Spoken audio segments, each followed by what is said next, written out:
He thought he could rip me off and walk away laughing.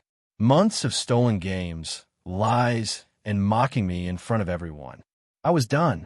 And in the 90s, before the internet could save you, reputation was everything. So I crafted a revenge so personal, so humiliating, that even 30 years later, I can still hear his mother screaming his name. If you've ever wanted to serve justice to someone who wronged you, this is your story. Hit that like button, subscribe, and get ready to hear about how one greedy kid learned that stealing from the wrong person has consequences that cut deeper than anything money can buy. So my best friend and I had a system.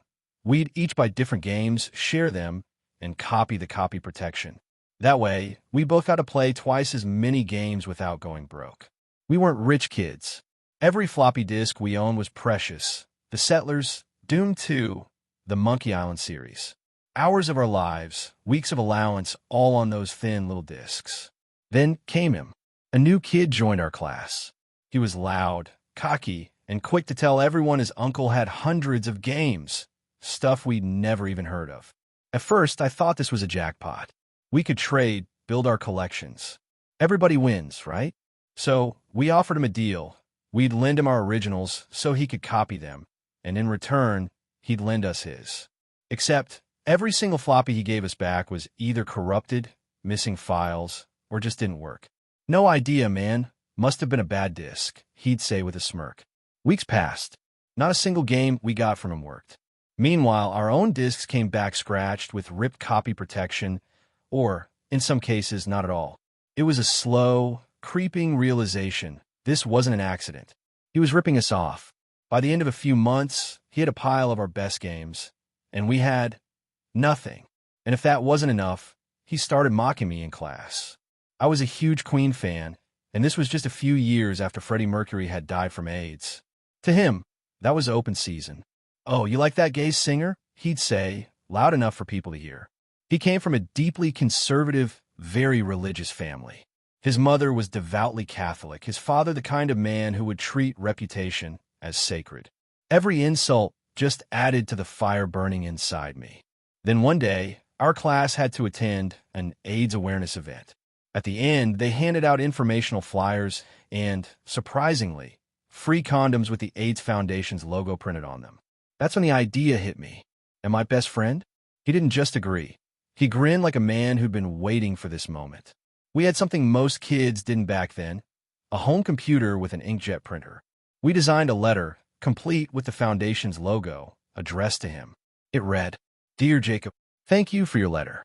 We understand it's difficult being open about being homosexual, and you have many questions after the event you attended with your class. Please find enclosed a flyer which should answer many of your questions, as well as some condoms.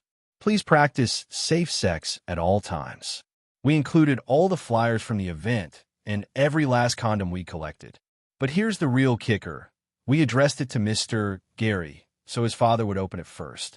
We sealed it, dropped in the mail, and waited. A week later, the explosion happened. His mother was in tears, screaming at him. His father was furious, red in the face, grounding him for weeks. In their world, this letter wasn't just embarrassing. It was a scandal. They were convinced he'd been hiding some sinful secret. For days, he walked into class looking like he'd been through war. His smugness? Gone. Eventually, he started fishing for clues, asking around if anyone had contacted the Foundation in his name. We played dumb, acting sympathetic, even asking, "Man, what happened?" But eventually, we cracked. We told him we'd faked the whole thing. He didn't laugh. He didn't even yell. He just stared at us like we killed his dog. And then, we were called to the principal's office, with his parents sitting right there. I had to explain exactly why I'd done it. Every reason. The stolen games, the mockery, the disrespect. I didn't get suspended, but trust me, the look on his face during that meeting, that was the real win. Even now, 30 years later, I can say that was the sweetest revenge I've ever had. That moment when I knew the letter had landed exactly as planned, it was like a pressure valve releasing inside me. Months of frustration, of feeling powerless, were gone. He'd taken my games. He'd mocked me for my music. But now, he was the joke. Sometimes, revenge doesn't need to be loud. Sometimes it's the quiet, precise kind, the one that hits them where it really hurts. And when someone makes you feel powerless, taking back that power is the sweetest feeling in the world. If this story made you smile, smash that like button and tell me in the comments, what's the most satisfying revenge you've ever seen? And of course, subscribe for more real stories that prove karma has an excellent memory.